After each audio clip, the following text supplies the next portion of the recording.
Cerca Teleeuropa sul tuo Play Store o Apple Store e scarica la nostra app.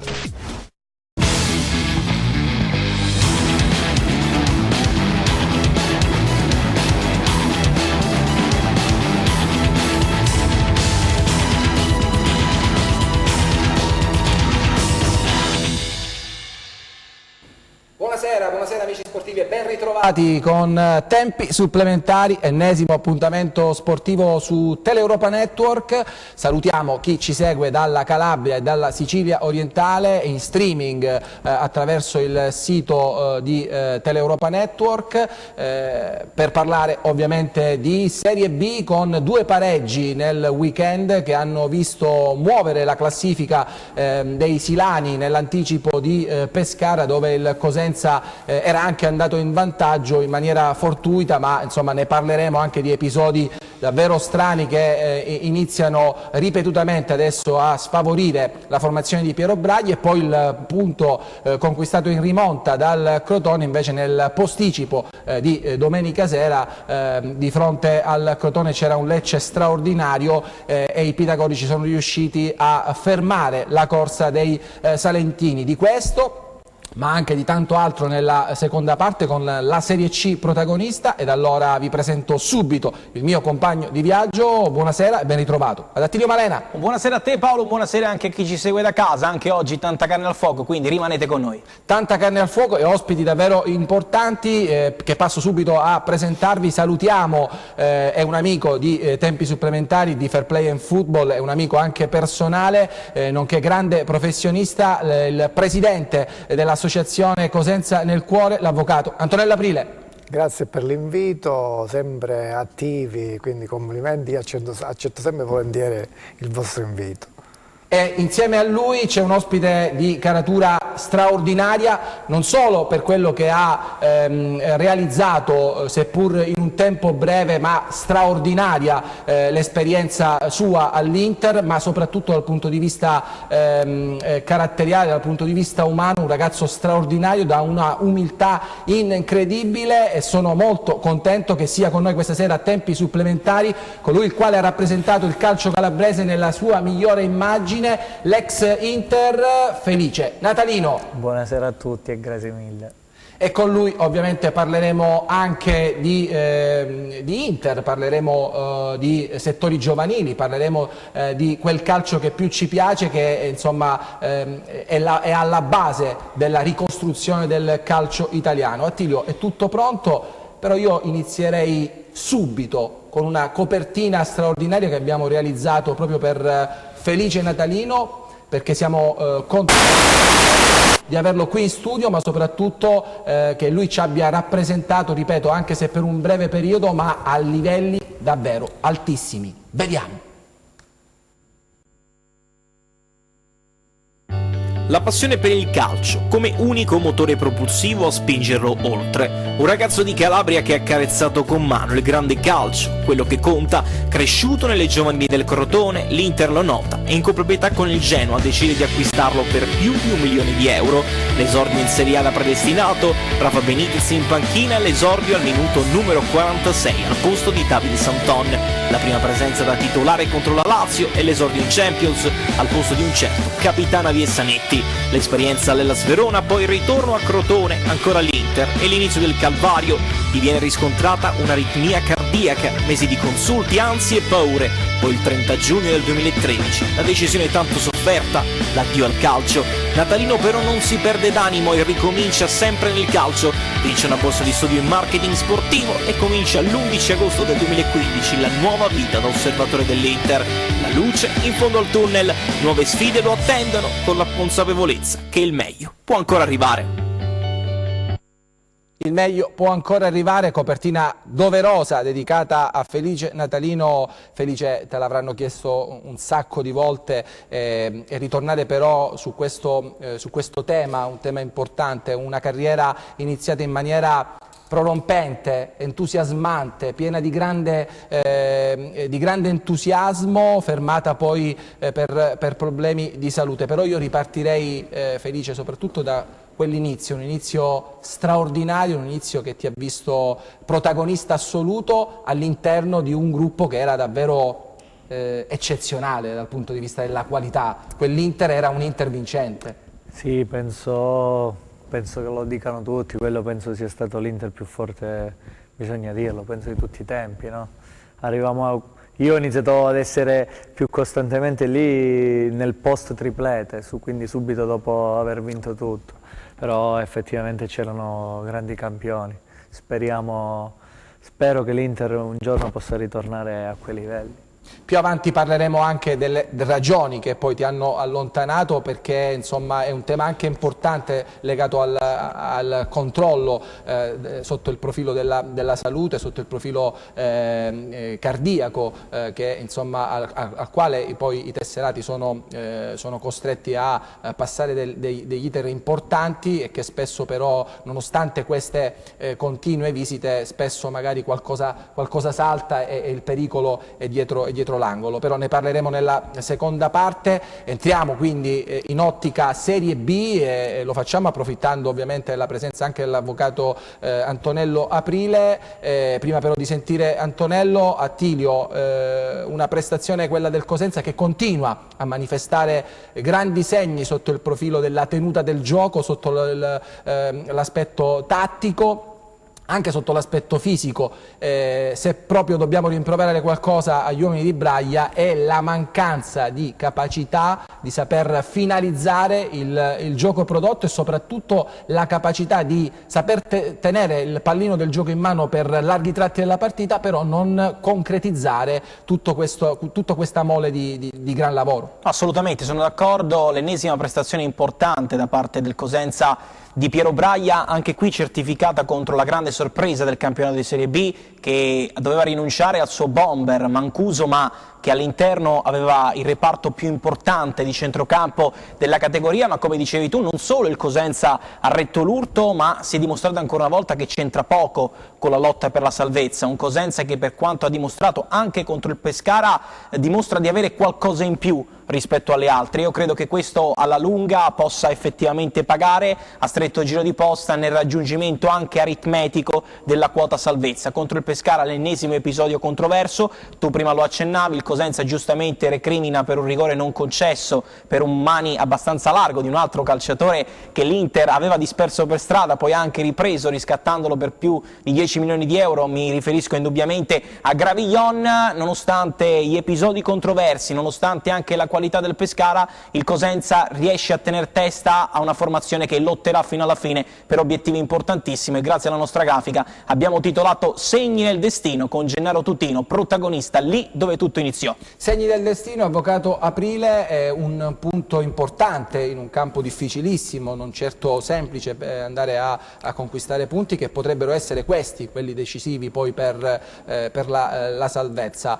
Il bicchiere però rimane mezzo pieno, rispetto anche, come dicevamo prima, a una prestazione che fa il paio con le altre, prestazioni di continuità che continuando così porteranno il Cosenza ad una posizione tranquilla, la devono per forza portare a una situazione tranquilla entro la penultima giornata di campionato, perché ricordiamo che il Cosenza all'ultima giornata riposerà, e quindi è necessario arrivare con 4 punti di vantaggio rispetto a chi sta sotto.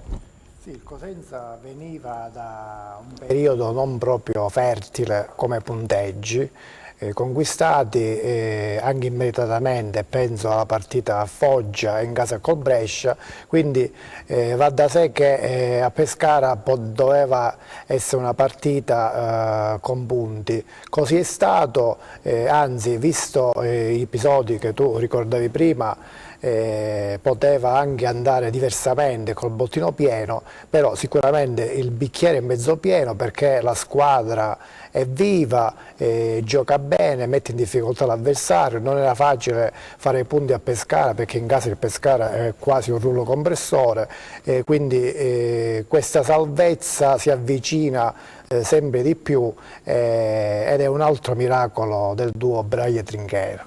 Felice Natalino, hai avuto modo di seguire il Cosenza dopo un inizio evidentemente difficile per l'adattamento alla nuova categoria. Non è mai semplice trovare i ritmi, trovare la capacità di saper leggere il nuovo campionato. Questo è arrivato, diciamo, con un po' più di tempo, però in questo momento il Cosenza appare padrone del proprio destino. Sì, assolutamente sì. Quello che dicevo la settimana scorsa è che comunque deve riuscire a mantenere questa costanza, nel senso che chi la vede giocare vede una squadra serena, e penso che riuscire a trovare la serenità significa che i risultati piano piano a lungo termine arrivano. Penso che ora ce la può fare la salvezza, penso che deve essere un obiettivo per loro, anche perché adesso diciamo che è messa abbastanza bene. Si parla sempre di quei 6-7 punti che dividono la salvezza dalla retrocessione, però penso che di questo passo, della settimana scorsa, penso sia stato un punto importante. Attilio, continuano a verificarsi, diciamo, decisioni arbitrali alquanto discutibili, nonostante questo il Cosenza era riuscito, grazie alla solita, aggiungerei io, paperina di Fiorillo che ci ha abituato bene in questi anni. Tutino ne ha approfittato e dunque, però insomma, se fosse, eccolo l'episodio, se fosse arrivato l'episodio molto prima, magari staremmo qui a parlare adesso di una gestione della gara diversa, però insomma gli episodi, il calcio è fatto di episodi, evidentemente l'arbitro non ha visto evidentemente il fallo, perché veramente è lapalissiano l'errore, non fischiare un calcio di rigore del genere mi sembra davvero, non lo so, difficile. Certo, ma anche per questo aumenta ancora di più la consapevolezza della forza del Cosenza, ma soprattutto la tenuta psicologica che ha questa squadra, lo dicevo prima, nel reagire a queste decisioni, sfoderando il meglio di se stessi, sfoderando anche una ferocia agonistica che poi va a fare il paio anche con diverse occasioni fallite. Il Cosenza anche nel secondo tempo ha avuto la possibilità di ammazzare la gara e di portarsi addirittura in vantaggio, ma il Pescara in questo periodo anche dal punto di vista fisico non sta dando il meglio di se stessi, con l'assenza di Mancuso, lo dicevamo prima, l'entrata di Santiago Bellini, è arrivato l'ultimo giorno di mercato, Santiago Bellini che darà una grande mano e fatto entrare da Pillon proprio per cercare di dare quel peso offensivo, ma lo diceva bene prima Felice, sono d'accordo quando sostiene che il Cosenza da un punto di vista di serenità, da un punto di vista di consapevolezza dei propri mezzi sia avanti anni luce, ripeto, rispetto alle formazioni che oggi lottano per la salvezza. A mio avviso il Cosenza non c'entra assolutamente nulla con questa lotta, il Cosenza sta facendo un campionato al di sopra delle aspettative, anche perché l'obiettivo era quello anche di salvarsi, perché no, all'ultima giornata, ma oggi il Cosenza arriva alle ultime giornate con una posizione di netto vantaggio e anche, ribadisco, con uno scontro diretto, con 2 o 3 scontri diretti che potrebbero poi alla fine fare la differenza. Ma quello che emerge contro il Pescara è l'errore lapalissiano, come lo definivi anche in questo caso giustamente tu, difficile non vederlo, ma tentiamo di non pensare alla malafede, ma un'incidenza nella psiche dell'arbitro, anche non dico di favorire, ma quantomeno di prendere per buono un atteggiamento da parte degli uomini di casa. Vuoi anche che il Pescara sia un club molto influente all'interno della Lega di Serie B, ma questi sono discorsi che indubbiamente non ci competono, però è un errore abbastanza netto. Antonello Aprile, però fa male, no? da tifoso, fa male vedere insomma, questi episodi che si ripetono e che danneggiano anche insomma, in parte la formazione rossoblù, vuoi anche sotto il profilo, anzi da questo punto di vista devo dire che la reazione psicologica della squadra è stata eccellente, no? Perché magari altre formazioni avrebbero rischiato insomma, di andare giù sotto il profilo del morale, invece il carattere forte di Piero Braglia è sicuramente trasferito in campo ai calciatori e questo fa sì che insomma, si risponda in campo in maniera convinta, decisa, nonostante questi episodi sfavorevoli. Sì, come si diceva prima bene, il Cosenza è sereno anche in questi frangenti e devo dire che proprio in questa settimana si parlava di VAR anche in Serie B, ne ha parlato anche Nicchi, il presidente degli arbitri, e devo dire che mi ha sorpreso molto la sua dichiarazione, negando la possibilità di questa introduzione per il momento in Serie B, evidentemente per la prossima stagione. Ma il motivo sarebbe che appunto ancora la classe arbitrale non è pronta in questa categoria, e quindi figurarsi nelle categorie inferiori per il VAR. Da qui è un ragionamento giustissimo, però è come tirare la zappa sui piedi da solo, perché dire che i propri arbitri non sono all'altezza, perché questo secondo me, io non penso alla malafede, ma mi fermo a quello che vedo, cioè errori veramente grossolani, non solo a partita col Pescara, ma anche in altre partite, ma mi riferisco anche in generale a tutte le altre partite delle altre società. L'errore tecnico per esempio del Guardialine, che è 6-7 metri dietro la posizione ideale per giudicare la posizione di offside nella partita contro il Brescia, è sicuramente indicativo rispetto al grado di qualità che in questo momento la categoria degli arbitri in B offre. È una giusta considerazione, lettura da parte dell'avvocato, quella della mancanza in questo momento anche di psicologia e anche di entrare nel VAR, anche perché deve entrare nella nostra testa, deve entrare nella testa degli arbitri l'introduzione del VAR. Nella precedente stagione, tra maggio e giugno, gli arbitri sono stati costretti, anche per merito, ad affrontare una preparazione fisica diversa anche per l'introduzione del VAR, quindi introdurlo a stagione in corso diventa complicato anche per la tenuta degli arbitri e per la mole nuova di arbitri che servirebbero per cercare di farlo fruttare al meglio poi. Ma diventa difficoltoso in corso di campionato anche per ragioni tecniche, bisognerebbe aumentare telecamere, perché non solo io penso sia il motivo principale, perché proprio a livello logistico penso sia una difficoltà per tutte le strutture. E anche dal punto di vista economico poi diventa assolutamente anche soprattutto la Lega stessa nella totalità.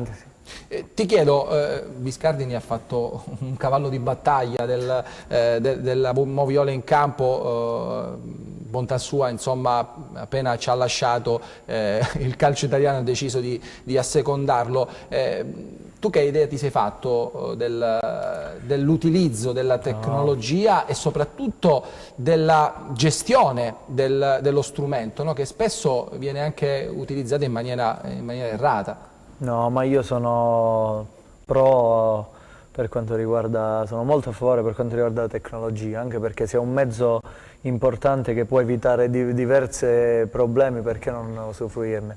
Ovviamente bisogna riuscire a trovare un pochino il modo, nel senso che si stanno avendo problemi a livello più che di gestione, una volta viene chiamato, esatto, interpretazione, bisogna essere secondo me un pochino più concreti da questo punto di vista. Sotto questo punto di vista. Magari situazioni uguali, situazioni molto simili, una volta non viene chiamato, una volta viene chiamato, una volta viene considerato in un modo, una volta in un altro, quindi un pochino è questo che bisogna valutare, ovviamente perché siamo al primo anno.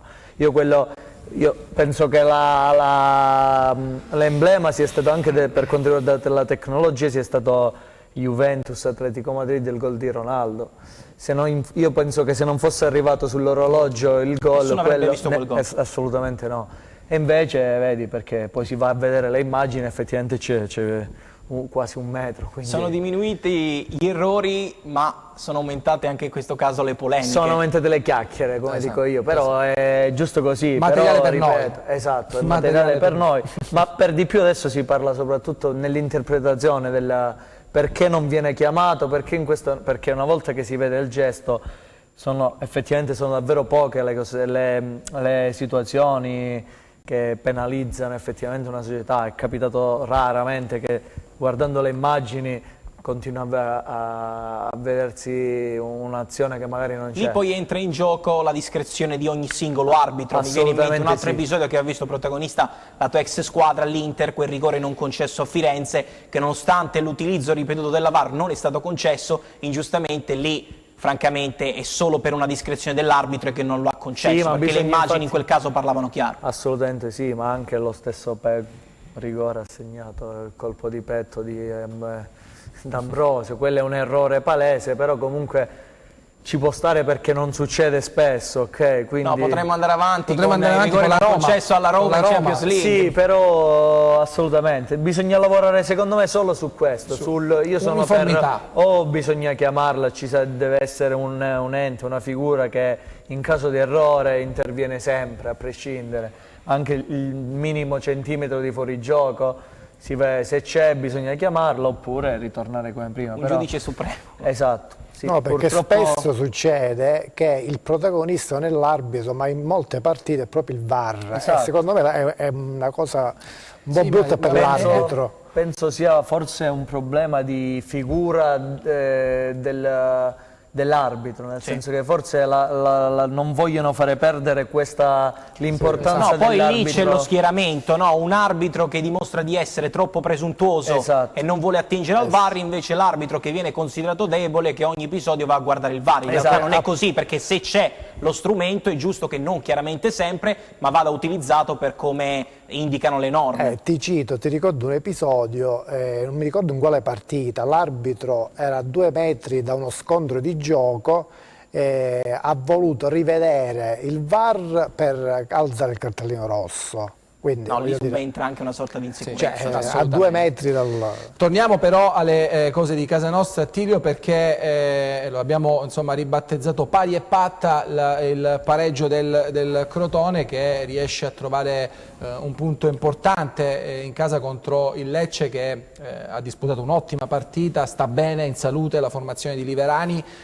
può recitare la sua fino in fondo nella lotta promozione diretta, però il Crotone ne è uscito sicuramente in maniera positiva da questo posticipo serale, con la convinzione che è sulla strada giusta e può però uscire da questa situazione solo ed esclusivamente attraverso i risultati pieni. Assolutamente, ragionando gara dopo gara, anche il Crotone sta bene, lo ha dimostrato contro il Lecce, nell'approccio, nella reazione, con ancora un grande Simi, lo dicono i numeri, finale anche in questo caso straordinario. Un approccio importante da parte del Crotone, che si era portato in vantaggio grazie al gol proprio del gigante, del bomber di Giovanni Stroppa. Poi, come sempre accade, un Lecce che fatica nell'approccio ma poi viene avanti, sale in cattedra, il 2-1 con una rimonta anche per far sì che comunque il Crotone sotto quel punto di vista deve migliorare moltissimo. Un Lecce che si porta sul 2-1, ma il Crotone che dimostra di avere anche qui forza, consapevolezza,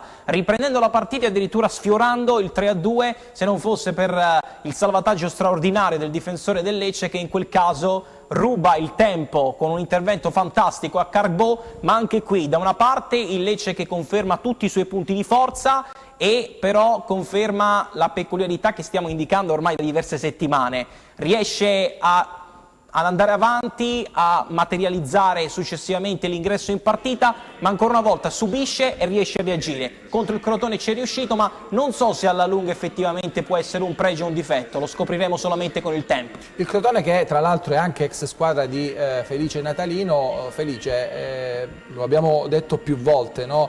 Non ci si aspettava un campionato del genere da parte del Crotone, gli obiettivi erano ben altri, adesso però bisogna insomma calarsi in maniera importante nella lotta salvezza. Credi insomma che possa farcela la tua ex squadra, e soprattutto cosa servirà in questo finale per uscirne definitivamente dalla zona calda della classifica? Guarda, io penso che l'obiettivo principale deve essere quello di portare i 3 punti, specialmente in casa, nel senso che il Crotone ora è arrivato il momento di avere il fattore casa che è dalla sua parte. Questo è un gran punto, nel senso che il Lecce secondo me è un'ottima squadra. Sì, è vero, io quello che dicevo che molto spesso, anche negli altri anni, è capitato che facessero più fatica magari squadre retrocesse dalla Serie A piuttosto che squadre neopromosse dalla Lega Pro nel campionato di Serie B, però ripeto, è vero, mi dispiace per il Crotone perché penso che abbia una squadra sicuramente non per quella posizione lì, però penso che ce la possa fare tranquillamente. Ovviamente. Ricordiamo qual era il tuo Crotone, Felice? Io è stato quel periodo? l'ultimo, ovviamente io ho iniziato nel settore giovanile del Crotone, c'era Drago, Poi me lo sono ritrovato l'ultima partita, l'ultima squadra prima dello stop è stato pure appunto il Crotone. Era il Crotone di Khalil, Florenzi, sì. Quindi è stato l'anno della salvezza tranquilla, diciamo, in Serie B. Felice rientra nel pacchetto delle plusvalenze che il Crotone in quegli anni collezionava quando Inter e Genoa lo presero in coproprietà. Sì, assolutamente sì, era 2008. Poi... 1.200.000 euro, giusto per ricordare un po' di numeri. Sì, dai, diciamo che è stato, se non sbaglio, è stato il record anche all'epoca, poi è stata superata da altri 2 o 3 ragazzi dopo.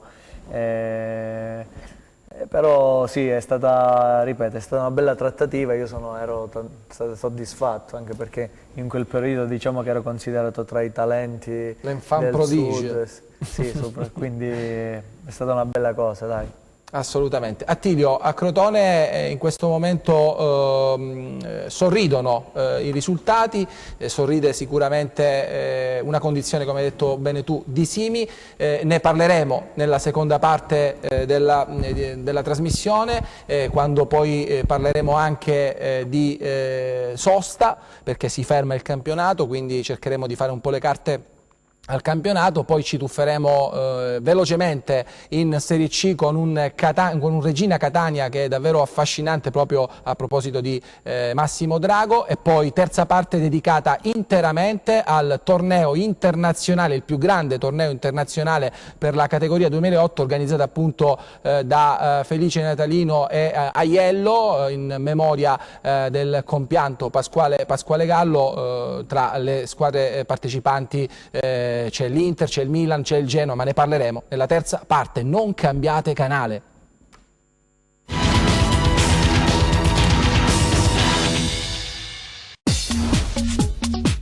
Cerca Teleeuropa sul tuo Play Store o Apple Store e scarica la nostra app.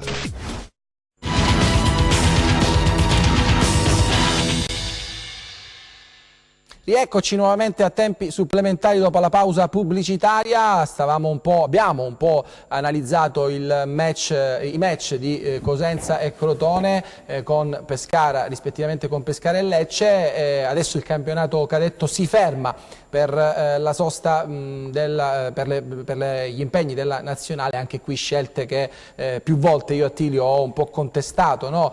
Da sempre si ferma la Serie A, spazio scena al campionato cadetto, e invece da quest'anno non è più così, anzi anche l'anno scorso si è iniziato con il far fermare anche il campionato cadetto, e dunque riflettori puntati poi sul campionato di Serie C. Questa è una scelta che io personalmente non condivido. Sentiamo un po' il tuo pensiero. No, sono d'accordo, però quando aumenta la qualità all'interno di determinate formazioni, vedi il Palermo, vedi lo Spezia, vedi tanti altri esempi, e la sosta portano via tanti calciatori importanti, è chiaro che poi bisogna fare di necessità virtù.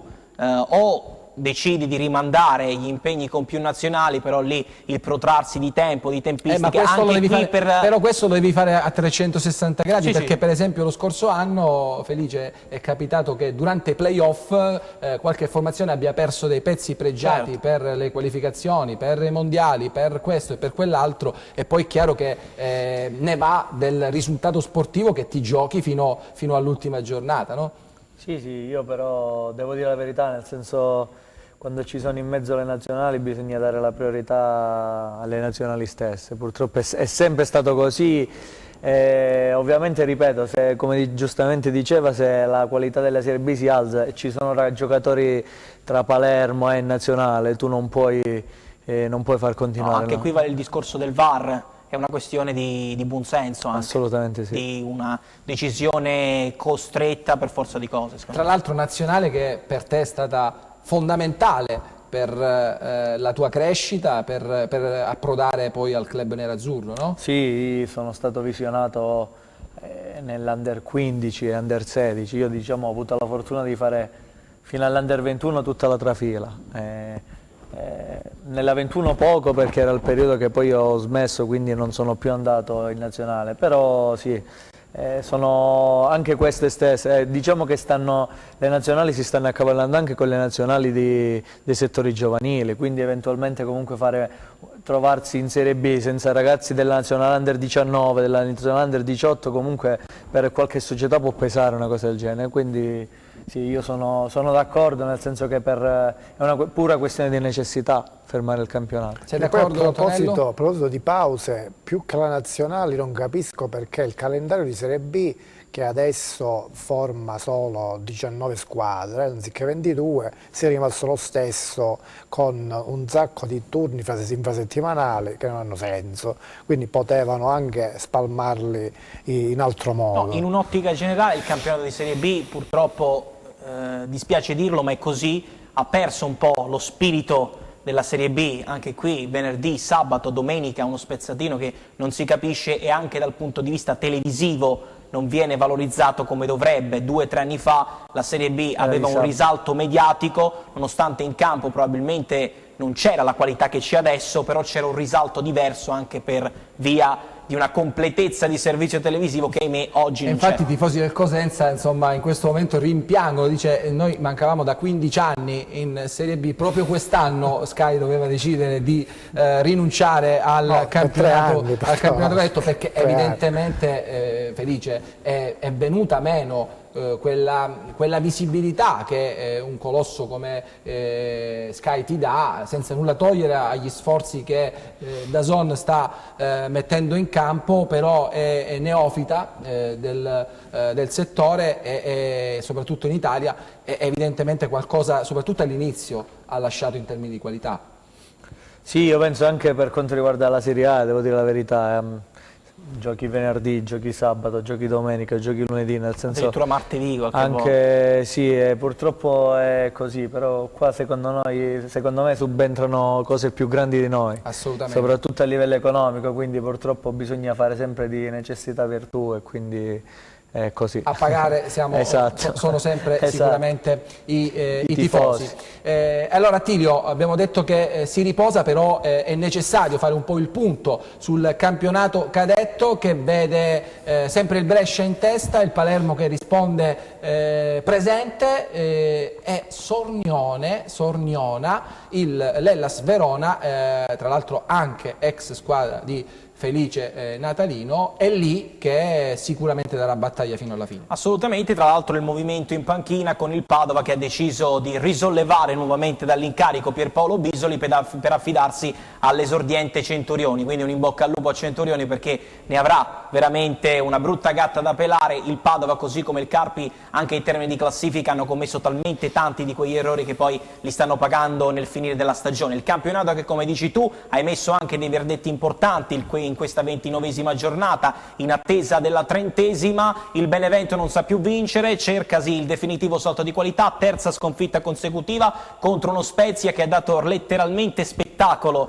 al vecchio Santa Colomba, con un Okereke e un Da Cruz in versione fantastica, una coppia che, ribadisco, ha dato spettacolo e giustamente ha portato a casa l'intera posta in palio. Un Hellas Verona che non è riuscito anche in questo caso a fare il definitivo salto di qualità, impattando tra le mura amiche contro l'Ascoli. Si conferma ancora una volta la crescita, il grande lavoro di Roberto Breda, vittoria per 1-0 contro una Salernitana che ricade nuovamente nei suoi errori e mette nuovamente in bilico la panchina di Angelo Gregucci. Una prestazione incoraggiante, soprattutto in ottica futura, direi, per il Perugia, che domina a più riprese lo stesso Padova che in 90 minuti non ha totalizzato nemmeno un tiro nello specchio, e poi successivamente la vittoria schiacciante del Palermo per 4-1, che conferma che il Carpi, se prima veniva considerata come una delle mine vaganti nella lotta per non retrocedere, oggi il Carpi è una delle formazioni maggiormente in difficoltà per via del gap che è sempre emerso dall'inizio di campionato fino ad oggi. Speriamo non si riprenda alla ripresa del campionato il Carpi, perché sarà il prossimo avversario del Crotone. Assolutamente, ci arriveremo, però 22 punti mancano sempre meno giornate,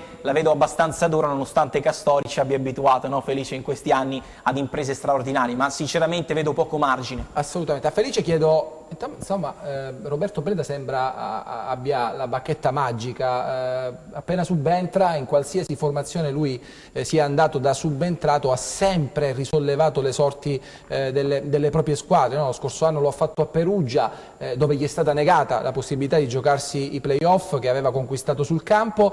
Quest'anno a Livorno situazione drammatica presa da subentrato, e in questo momento il Livorno sarebbe salvo.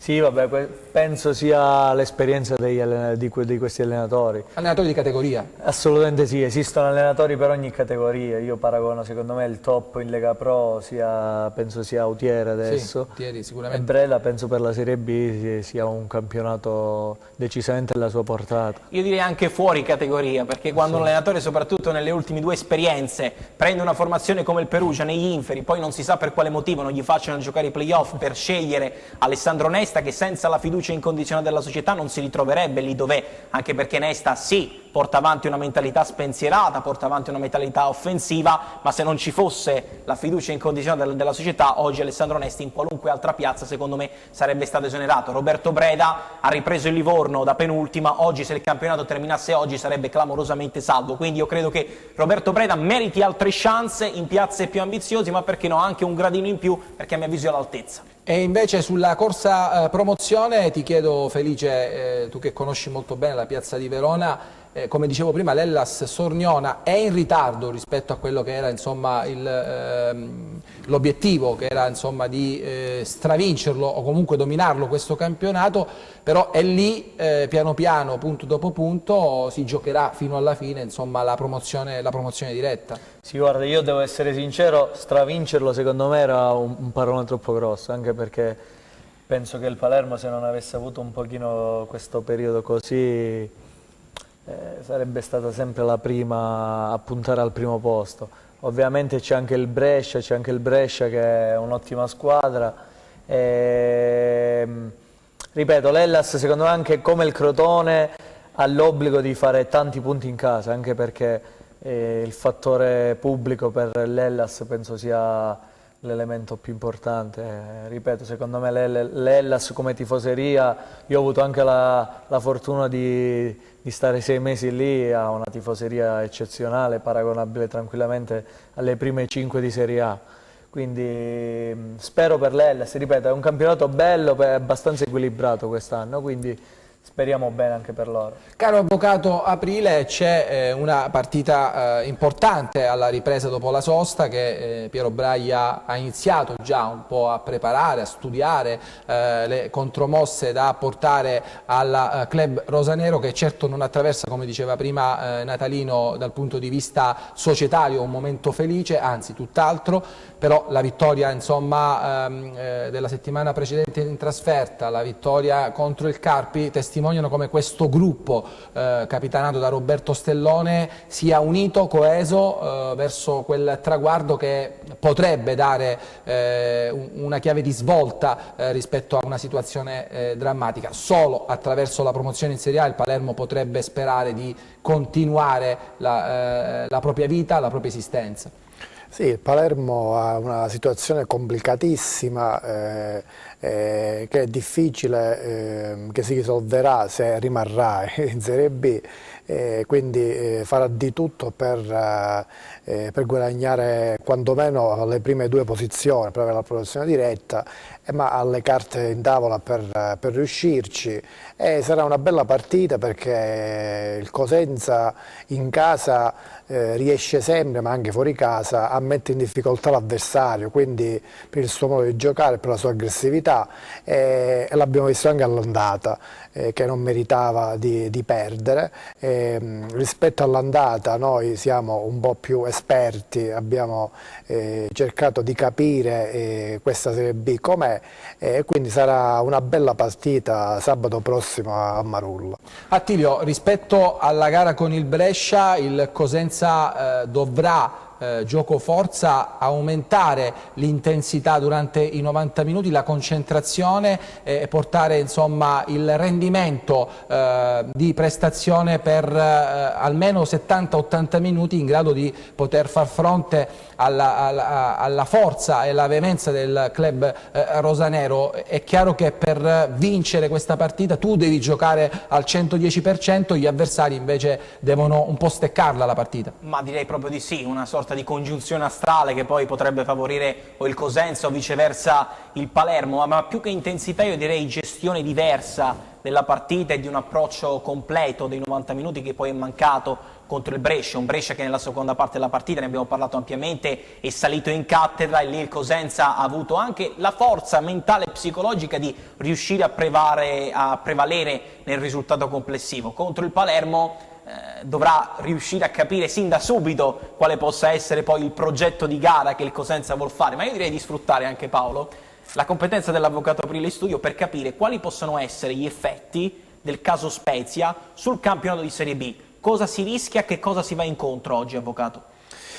Ma il caso Spezia è un poco così in fase preliminare, c'è questa situazione dei appunto nigeriani minorenni arrivati in Italia, tra cui anche Okereke, e legati appunto a quell'accademia che c'è lì a Buia, che c'è lì in Nigeria, proprietario Volpi, che è anche il proprietario dello Spezia, e lì poi si è creata una situazione un po' complicata riguardo all'ingresso in Italia con permesso di soggiorno temporaneo proprio per fare il torneo di Viareggio. Lì c'è un discorso di accompagnatori, tutor, cambiati, status dei minorenni, insomma un po' un qualcosa di distorto, così ha visto la Procura della Repubblica di La Spezia.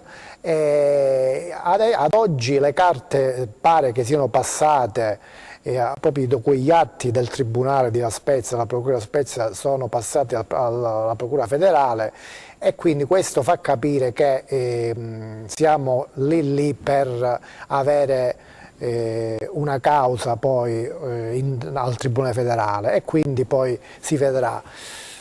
Secondo me poi alla fine non si farà niente, o meglio si potrà fare, ma non in questo campionato, perché i tempi si dovrebbero allungare. È una cosa simile, è successa anche in Inghilterra, e lì sono state sanzionate pesantemente sia società, club, che federazione, che Lega, perché la Lega di Serie B in questo frangente ha avallato tutto, tesseramenti, quindi lì non so che cosa succede. Insomma, interessante anche la chiave di lettura dal punto di vista legale espletata dal buon avvocato Antonello Aprile.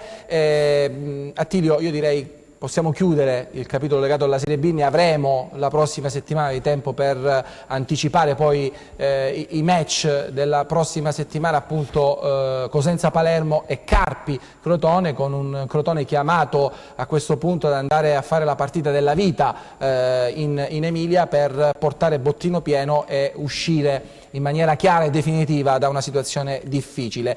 Proiettiamoci invece in Serie C, Attilio, così chiudiamo il cerchio legato al calcio giocato, concentrandoci poi su Felice Natalino, sul torneo internazionale di Lamezia, ma anche su quello che è stato il percorso personale di Felice. Una Vibonese che vince il derby contro il Rende, non senza mugugni da parte del pubblico rossoblu, che non ha preso di buon grado questa vittoria. Qualche fischio è arrivato alla formazione di Patron Caffo per il gioco che insomma espresso durante il derby, ma il derby, si sa, Attilio, è una partita a sé, difficile, nervosa, è difficile chiedere il bel gioco. L'essenziale è quello che ha portato Nevi Orlandi, i 3 punti che servono alla Vibonese per alimentare, visto che i recuperi hanno alzato la media per quanto riguarda la griglia playoff, che vede appunto in questo momento pieno titolo la formazione di Patron Caffo. No, assolutamente sì, ma anche nel complesso del campionato la Vibonese non ha mai espresso un gioco così scintillante, ma ha sempre portato a casa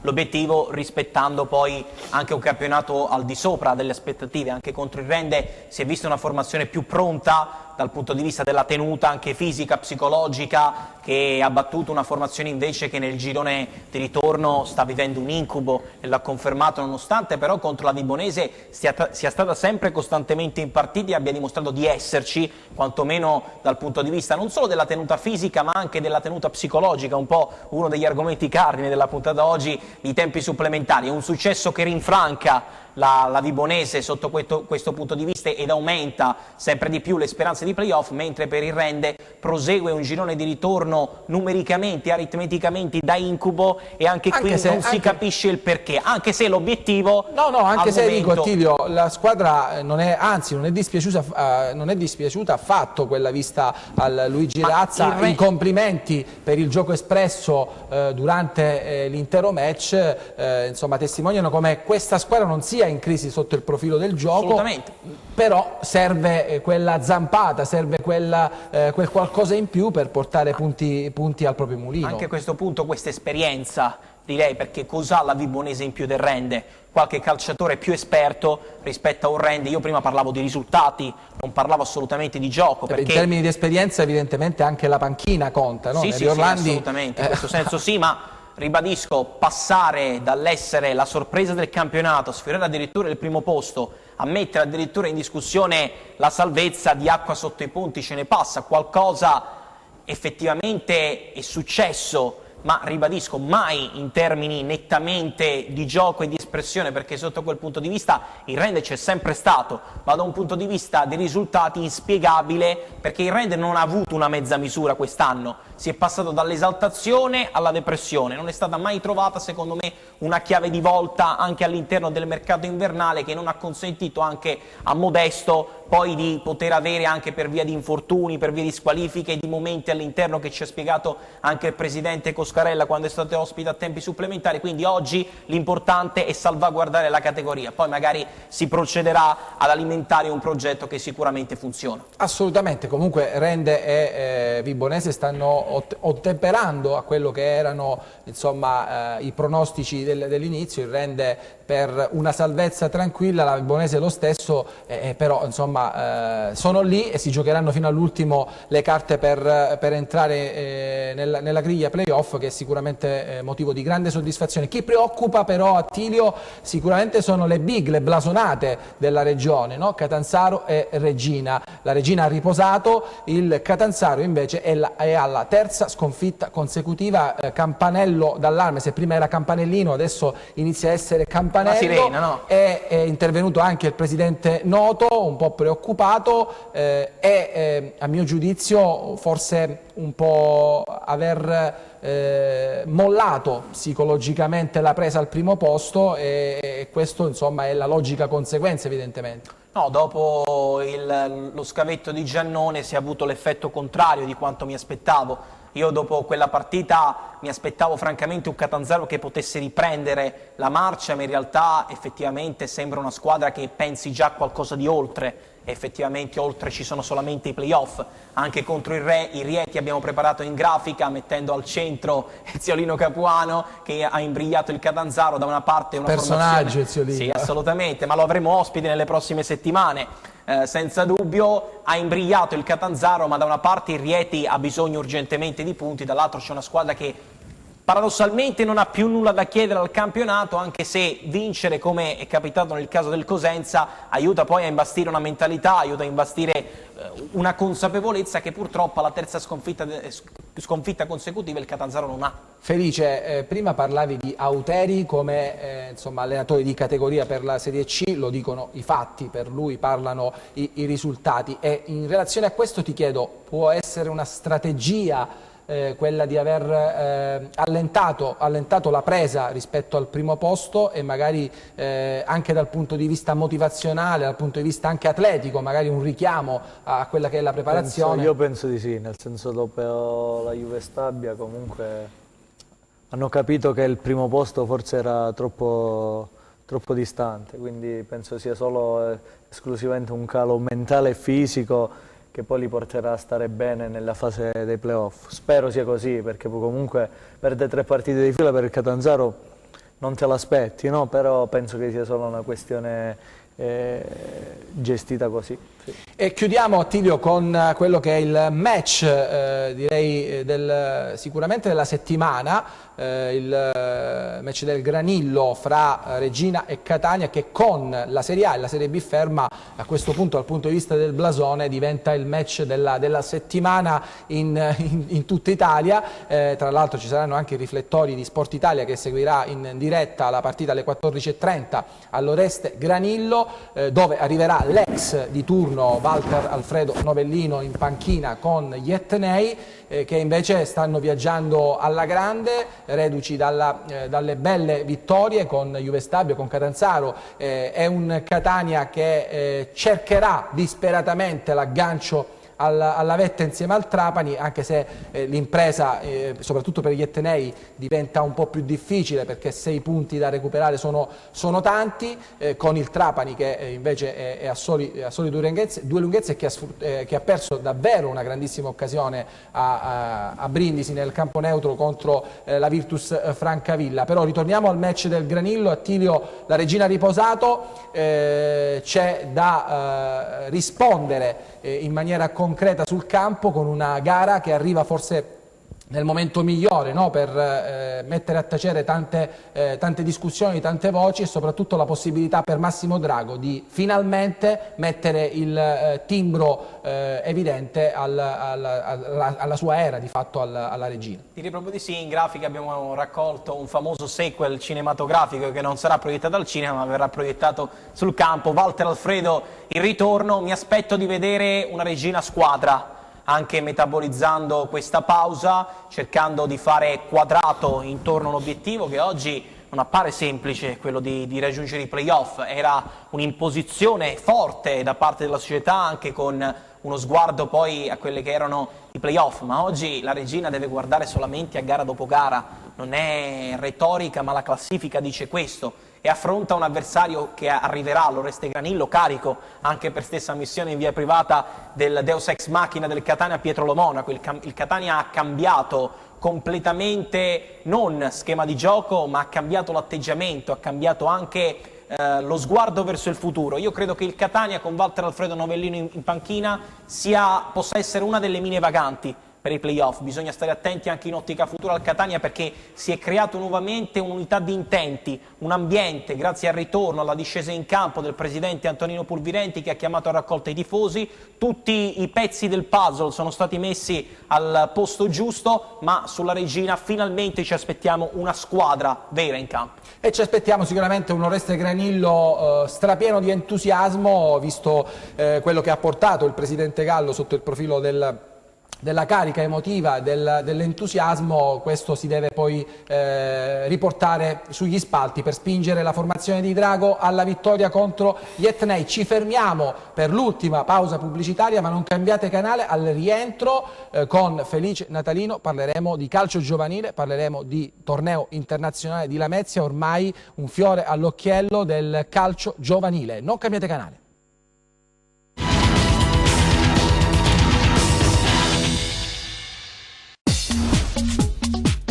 Cerca Teleeuropa sul tuo Play Store o Apple Store e scarica la nostra app.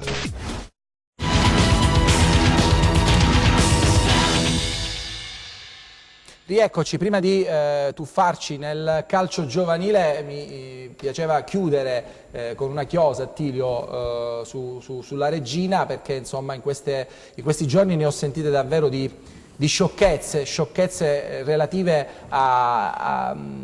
a qualche critica mossa già ad una società che si è insediata da appena 2 mesi, con un direttore generale, l'avvocato Enzo Iriti, che ha di fatto preso lui per i capelli questa società che stava per fallire, indirizzando Luca Gallo a rilevare il club Amaranto, e in soli 2 mesi hanno ridato il centro sportivo Sant'Agata, hanno già il progetto per lo stadio nuovo, hanno ridato il marchio, hanno acquistato 9 calciatori. di cosa stiamo parlando. Cioè, Attilio, io credo che veramente spesso per pochi poi magari passa questo messaggio, ma cosa si può rimproverare a questa società? No, società niente, cioè, me lo stiamo dicendo ormai da diverse settimane in questo senso. Cioè, si parla, cioè, di qualcosa bisogna anche pur parlare, no, avvocato? Magari nei bar, nelle piazze, anche noi ci divertiamo molto spesso a sollevare, che so, questioni che per altri siano di meno importanza, ma che cosa si vuol rimproverare ad una proprietà che spende? Noi ci troviamo purtroppo, cioè, è un luogo comune, ma in realtà è così. Ci troviamo in una regione in cui gli investimenti sono pari a zero, ci troviamo in una regione in cui la fiducia per i giovani è pari a zero, ci troviamo in una regione in cui le opportunità di lavoro sono zero. Invece dall'altro canto sullo stretto è arrivato un presidente che ha portato possibilità di lavoro, nuove strutture e uno sguardo ottimistico verso il futuro, in controtendenza totale dove ci troviamo. Ma poi soprattutto, coinvolgo Felice Natalino, spesso si parla, no, di cambio generazionale, no? Comunque di giovani, come per esempio è l'avvocato Enzo Iriti, che sicuramente si affaccia per la prima volta nel calcio ed essendo neofita magari qualche errore lo commetterà anche, però ripetiamo sono solo 2 mesi, ancora insomma le prove d'appello devono arrivare prima di dire che qualche errore è stato commesso. Però il fatto positivo è che c'è freschezza, Felice, ci sono delle idee nuove rispetto al passato. Il passato rimane passato, ma non si può rimanere ancorati ai Lillo Foti, ai Gabriele Martino, che hanno fatto veramente cose straordinarie. Oggi però il futuro è un futuro fresco, un futuro giovane. Sì, certo, bisogna solo avere un po' di pazienza, nel senso la pazienza a lungo andare paga. Ovviamente i tifosi vorrebbero subito, con questa società alle spalle, subito i risultati. Chi vive di calcio sa che non è sempre così. Ovviamente quello che dico io è che se alle spalle c'è sempre una società serena e stabile, penso che a lungo andare i risultati arrivano. Assolutamente. Quindi... Era una chiosa doverosa rispetto a delle critiche mosse in questi giorni soprattutto al direttore generale, che a mio avviso invece sta facendo molto bene, deciso, e può davvero risollevare le sorti del club Amaranto sotto il profilo della organizzazione. Lo ha già fatto, siamo convinti che lo farà anche dal punto di vista dei risultati sportivi che non tarderanno ad arrivare. Apriamo la pagina legata al calcio giovanile. Felice, siamo anche qui per parlare di questa iniziativa, la seconda edizione del torneo internazionale dedicato al compianto Pasquale Gallo, che ci ha lasciato veramente in giovanissima età. Me personalmente ha colpito tanto nella conferenza stampa la commozione del padre, mi ha colpito davvero tantissimo, la contentezza anche di vedere attraverso la spiritualità del figlio, che evidentemente in questo torneo aleggia e anche in maniera importante, un torneo che diventa un riferimento importante sul territorio nazionale. Prima parlavamo di Viareggio, si parlava di Arco di Trento per categorie differenti. Oggi il torneo internazionale di Lamezia per la categoria 2008 rappresenta una tappa fondamentale per gli addetti ai lavori. Sì, assolutamente sì, anche perché, ripeto, non conosco un torneo a 64 squadre di questa portata. La bellezza appunto è che il torneo si trova in Calabria, quindi noi che siamo calabresi sappiamo quante difficoltà logistiche comunque esistono, e riuscire a mantenere quello che volevo dirti è che comunque siamo alla 4ª edizione, però è il 2º anno che noi l'abbiamo portato a livello internazionale. Quest'anno siamo riusciti a fare il salto di qualità, penso che la squadra che ci rappresenti di più, noi l'anno scorso abbiamo iniziato con lo Slavia Sofia, quest'anno arriverà il Krasnodar, che comunque è Serie A russa.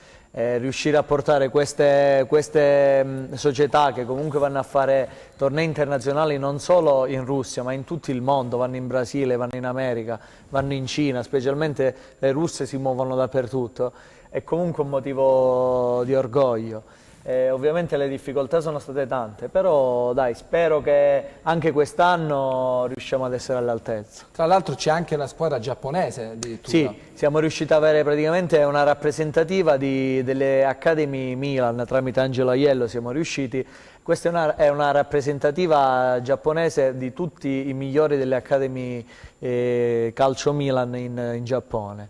Ovviamente qui si parla, ti spiego che si parla non solo di un movimento, che questi ovviamente quando si muovono, questi movimenti qua, questi ragazzi qua non si muovono solo per venire al torneo, ovviamente loro arriveranno a Napoli, si fermeranno a Napoli, esatto, avranno l'opportunità di venire alla Mezia Terme, parteciperanno al torneo, si muoveranno e gli faremo conoscere comunque le località, soprattutto le marine che possono essere Tropea, Pizzo, tutte quelle, comunque far conoscere tutta la Calabria, non solo la Mezia Terme, che penso sia la cosa fondamentale. Sicuramente un veicolo importante anche sotto il profilo turistico e ne cresce e ne viene sicuramente fortificata l'immagine della regione Calabria appunto sotto l'aspetto turistico. Sono tante le formazioni di grande blasone, no, Felice? C'è l'Inter, il Milan, il Genoa, la Roma, il Benevento, il Potenza, le calabresi, certo. Con Regina, Catanzaro, Rende, Crotone, insomma davvero di grandissimo livello. Sì, si parla di 16 professioniste, più comprese anche 7 straniere, non esistono squadre, provengono squadre verrà una squadra maltese, una squadra albanese, 2 squadre slovene, quindi penso che siamo arrivati a una caratura davvero importante di questo torneo. Siamo partiti come tutte le società, nel senso da 32 squadre solo dilettantistiche. Pian piano siamo riusciti a crescere perché abbiamo visto che si è creato entusiasmo anche alla Mezia Terme. Il tutto era iniziato comunque 4 anni fa, dopo quei brutti spiacevoli, anche perché la Mezia Terme ultimamente era stato marchiato come la città del calcio scommesse, di tutte queste cose qua. Io da buon lametino ho detto, guarda, io parlando con Angelo, anche lui è comunque lametino, che abbiamo l'onore di lavorare, io per l'Inter e lui comunque per il Milan, esatto, siamo cugini. Abbiamo deciso, perché non parlando, perché comunque siamo sempre stati in buoni rapporti, ho detto perché non portiamo un qualcosa di bello alla Mezia Terme, perché la Mezia Terme smettiamo di farla parlare per queste cose brutte e non si parla di un qualcosa di bello. Poi in tutto ciò siamo riusciti a collegare a fare questo memorial, che comunque era un ragazzo, chi non lo conosce, questo torneo davvero non perché il memorial, ma perché era anche lui davvero un ragazzo eccezionale. Per Sambiase specialmente, che è il paese dove verrà fatto il torneo, la sua famiglia era comunque una famiglia sempre a cui tutti volevano bene. Lui era un ragazzo eccezionale, è morto per un brutto male, e chi lo conosce sa che ha lottato con tutte le sue forze, quindi abbiamo cercato di trasmettere questo anche all'interno del torneo, che penso sia stata la cosa che ci abbia fatto fare il salto di qualità, no? E poi con la conoscenza comunque mia e di Angelo siamo riusciti ad arrivare a questo livello. Io però quello che ci tenevo a dire è che comunque tornei internazionali ne esistono tanti, però io penso che la bellezza di questo torneo è che riusciamo a fare anche selezione nelle squadre dilettantistiche. Basta pensare che comunque in tutti i tornei dove partecipano le squadre professioniste, tendenzialmente le squadre professioniste arrivano sempre un anno sotto, nel senso che sono un anno più piccole per cercare di equilibrare il livello. Noi è l'unico torneo, forse anche data la categoria, che cerchiamo e imponiamo alle società professioniste di venire a pari età con le stesse dilettantistiche, anche perché, ripeto, ci sono scuole calcio davvero importanti, come la Torre Teste di Liverani, che comunque sono le scuole calcio romane, si parla sempre di 700-800 bambini, dove si riesce a fare una selezione incredibile. E in più, oltre le migliori società calabresi, anche tantissime società siciliane, e poi diciamo che arrivano da tutta Italia. Sono riuscito quest'anno a portare anche l'F6 di Salvatore Fresi, quindi per me è un onore, anche perché è comunque una scuola calcio affiliata a Inter loro.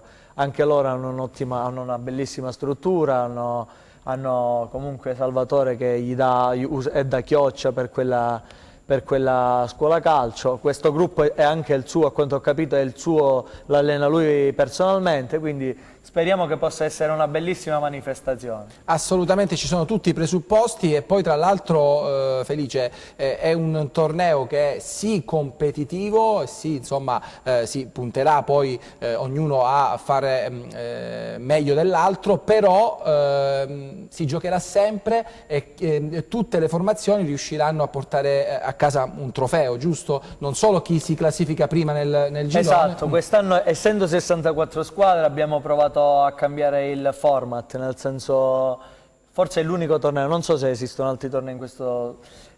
È capitato il primo anno a 32 squadre che ci siamo trovati l'ultimo giorno a fare la finalina 31esimo, 32esimo posto, il che per il ragazzino non è bello, quindi che abbiamo deciso, portando la squadra a 64, il torneo a 64 squadre, per evitare la finalina dell'ultimo giorno 63esimo, 64esimo posto, anche perché noi comunque in questi tornei bisogna garantire un tot di partite a tutti, abbiamo deciso che in base alla posizione del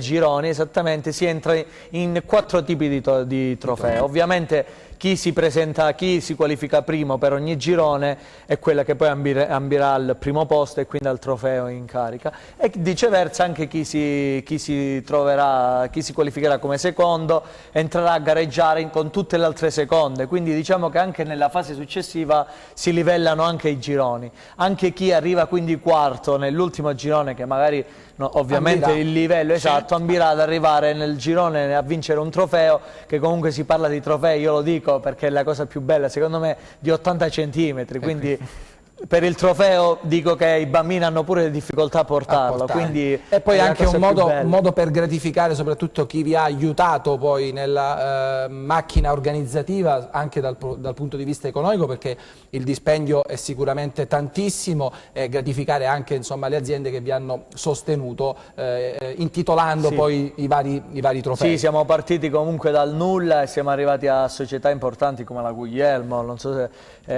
anche quest'anno abbiamo avuto l'opportunità di coinvolgere il centro commerciale Due Mari, poi ovviamente c'è uno dei sponsor principali che ci ha sempre seguito, il presidente Guarascio con Ecologia Oggi, SIC, ma comunque sono tutte società, Audi Zentrum di Lamezia, che comunque ci hanno sempre dato una mano, e quest'anno stiamo cercando di coinvolgere più società possibile e speriamo, ripeto, per la riuscita del torneo. Attilio, abbiamo fatto un po' il quadro di questo torneo straordinario, era doveroso rispetto ad un appuntamento che diventa tappa fondamentale per gli addetti ai lavori. E ci auguriamo possa diventare effettivamente un punto di riferimento anche in chiave nazionale come lo è quest'anno. In termini di belle iniziative, annunciazione, come direbbe il buon Lello Arena, un'altra bella iniziativa, come vediamo in grafica con l'aiuto del nostro regista Enzo Leonetti, organizzata dall'associazione Cosenza nel Cuore, il primo concorso di disegno che fa da prologo al Gran Galà Gigi Marulla,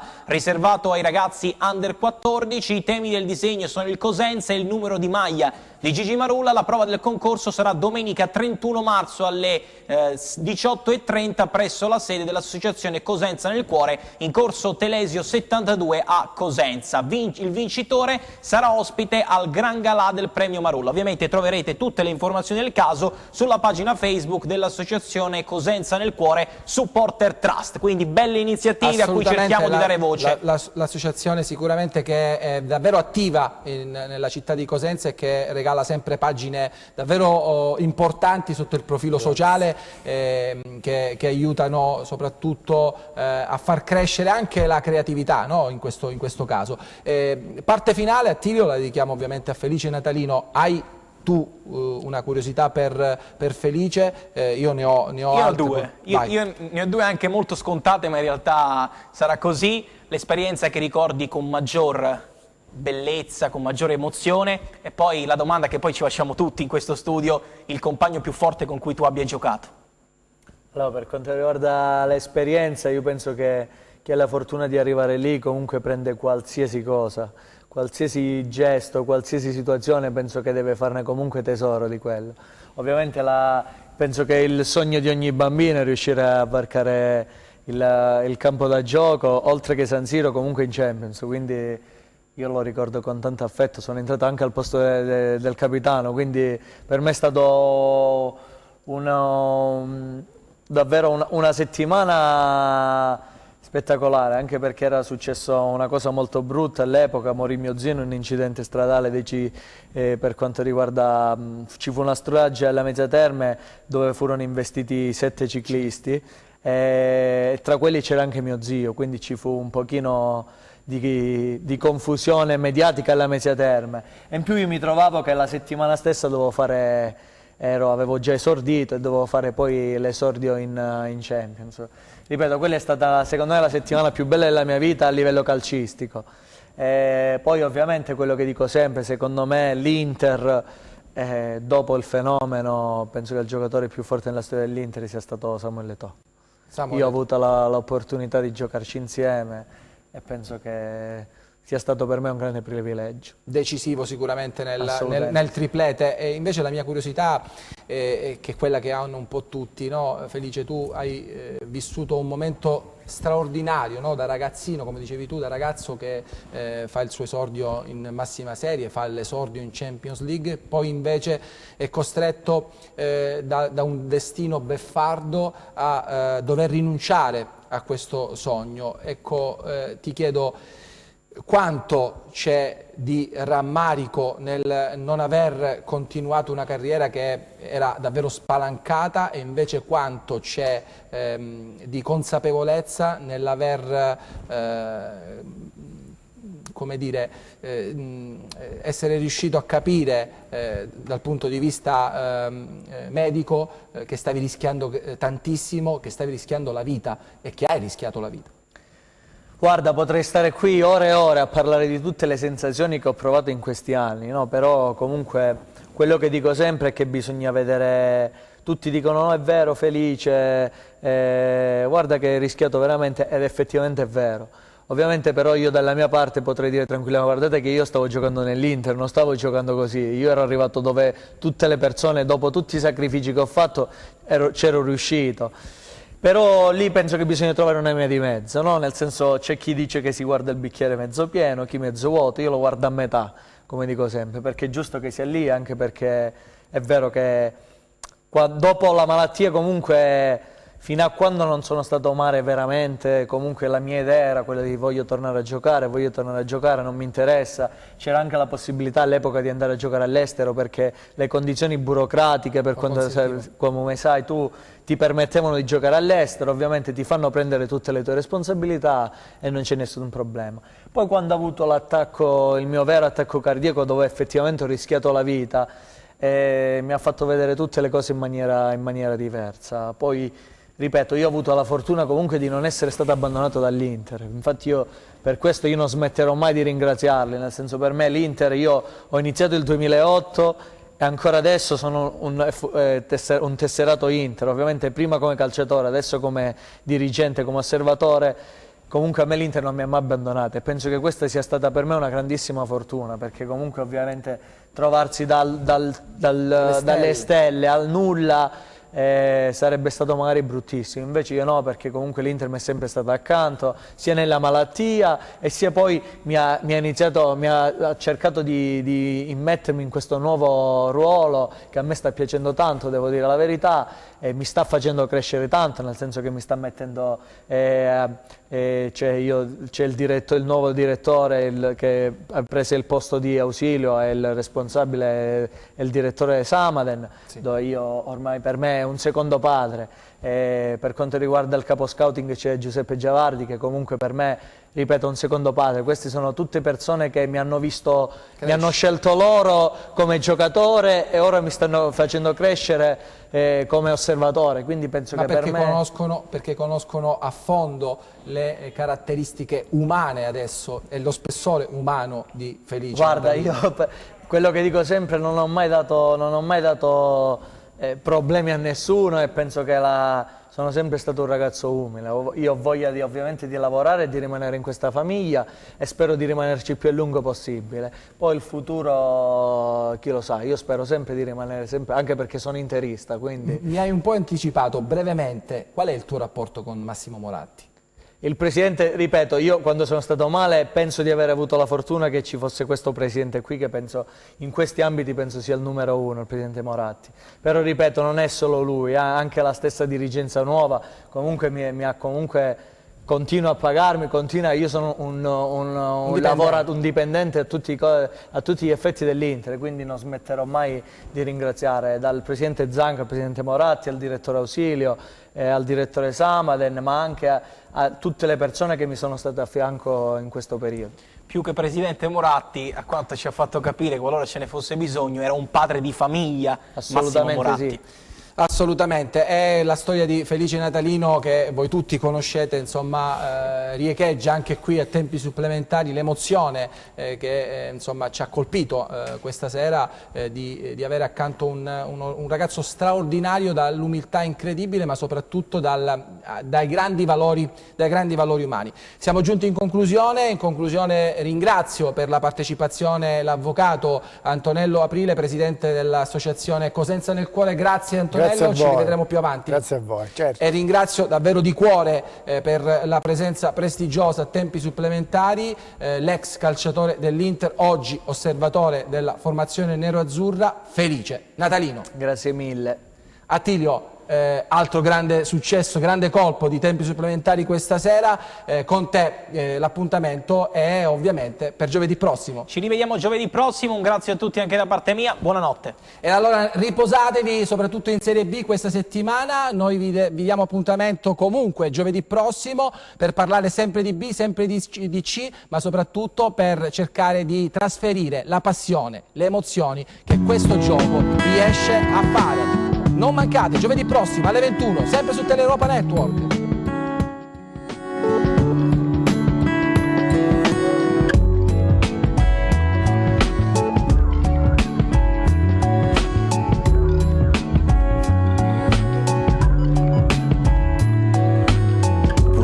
A volte sono peggio di una iena, se torna a casa quando fuori c'è la luna piena. Se questo inchiostro sulla pelle lo sopporti appena, ma di ogni mio gesto tu sei pienamente fiera. L'unica presente in ogni istante, pure se la strada da percorrere è distante. Sei la colonna portante, la donna importante, che mi capisce senza troppe domande. E grazie a te se sono quello che ora senti, il più sentito tra i miei argomenti. Davanti mai che ti lamenti e sopporti, nel letto piange sola che ti conforti, ma sappi che siamo più forti se lottiamo insieme. Con il silenzio mai nulla si ottiene, tu che di mamma compi ogni dovere, trasmetti tutto il tuo potere. Ehi, ma pure se a volte sbaglio giuro non vorrei, ma l'insicurezza di tutti questi miei, ma mi portano da te, risolvi ogni problema, vicino a te ogni giorno è primavera. Ehi, ma pure se a volte sbaglio giuro non vorrei, ma l'insicurezza di tutti questi miei, ma mi portano da te, risolvi ogni problema, vicino a te ogni giorno è primavera.